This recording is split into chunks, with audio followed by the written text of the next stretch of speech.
स्तोत्रसंहिता अध्याय 27 वचन 1 ते 14। परमेश्वर माझा प्रकाश व माझे तारण आहे, मी कोणाची भीती बाळगू? परमेश्वर माझ्या जीवाचा दुर्ग आहे, मी कोणाचे भय धरू?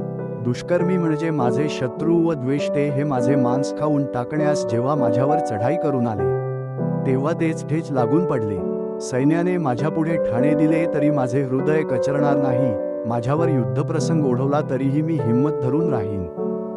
परमेश्वराजवळ मी एक वरदान मागितले, त्याच्या प्राप्तीसाठी मी झटेन, ते हे की आयुष्यभर परमेश्वराच्या घरात माझी वस्ती व्हावी, म्हणजे मी परमेश्वराचे मनोहर रूप पाहत राहीन व त्याच्या मंदिरात ध्यान करीन। कारण विपत्काली मला तो आपल्या मंडपात लपवून ठेवील, मला तो आपल्या डेऱ्याच्या गुप्तस्थळी ठेवील, तो मला खडकावर उचलून ठेवील। आता सभोवतालच्या माझ्या वैऱ्यांपुढे माझे मस्तक उन्नत होईल, त्याच्या डेऱ्यात मी उत्सवपूर्वक यज्ञ करीन।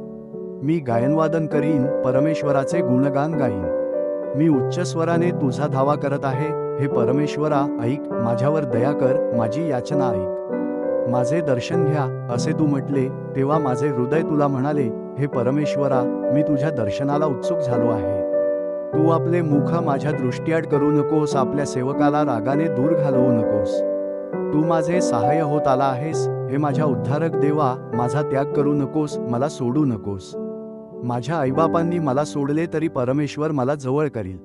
हे परमेश्वरा, आपला मार्ग मला दाखव, लोक माझ्या पाळतीवर बसले आहेत, म्हणून मला धोपट मार्गाने ने। माझ्या शत्रूंच्या इच्छेवर मला सोपवू नकोस, कारण खोटे साक्षीदार व निष्ठुरपणाचे फुटकार टाकणारे माझ्यावर उठले आहेत।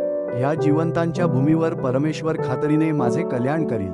परमेश्वराची प्रतीक्षा कर, खंबीर हो, हिम्मत धर, परमेश्वराचीच प्रतीक्षा कर। आमेन।